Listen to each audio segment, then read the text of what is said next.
There are other tools. But we will think of scrapping reservations when India is a fair place. And India is not a fair place. So yes, he has done it again. Your guess is as good as mine. It is none other than Rahul Gandhi.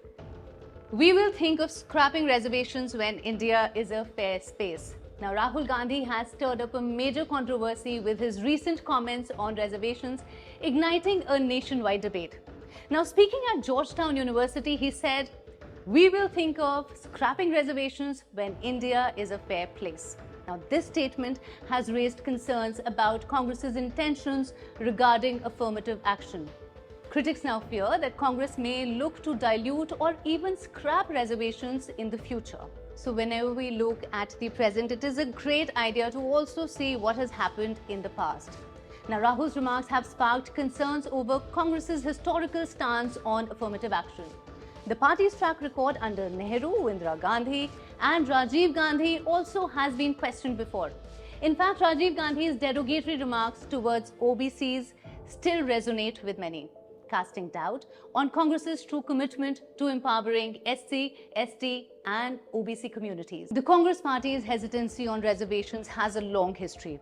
Under Nehru, the party resisted significant affirmative action, and during Rajiv Gandhi's tenure, offensive remarks against OBCs raised questions about the party's priorities.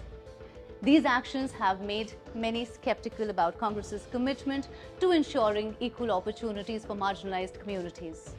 Affirmative action, critical need in India. Now let us talk about why reservations remain critical for India. Despite years of economic reforms, caste-based inequalities are still a very harsh reality.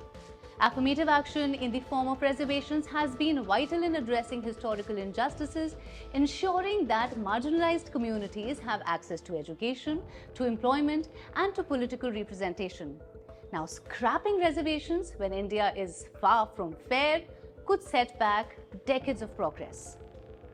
So critics argue that Congress's track record on affirmative action has been concerning. For example, the 93rd Amendment introduced under Congress exempted minority institutions from reservation mandates, which many saw as favoring minorities over SC, ST and OBC groups. Additionally, some also believe that Congress has used reservations to divide Hindu communities while consolidating Muslim votes, alienating the marginalized groups further. Scrapping reservations, the larger implications. Now, the larger implications of scrapping reservations could be severe for a very diverse and unequal country like India. Affirmative action remains one of the key tools to ensure fairness and justice.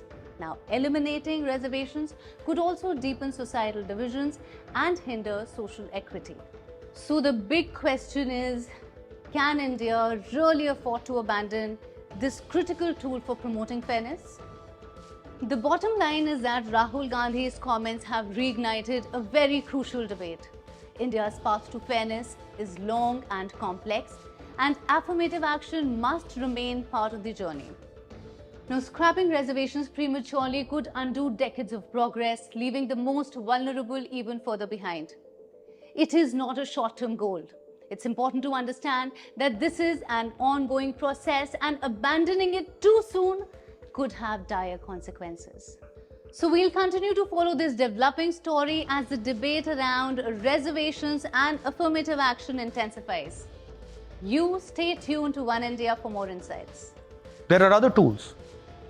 But we will think of scrapping reservations when India is a fair place.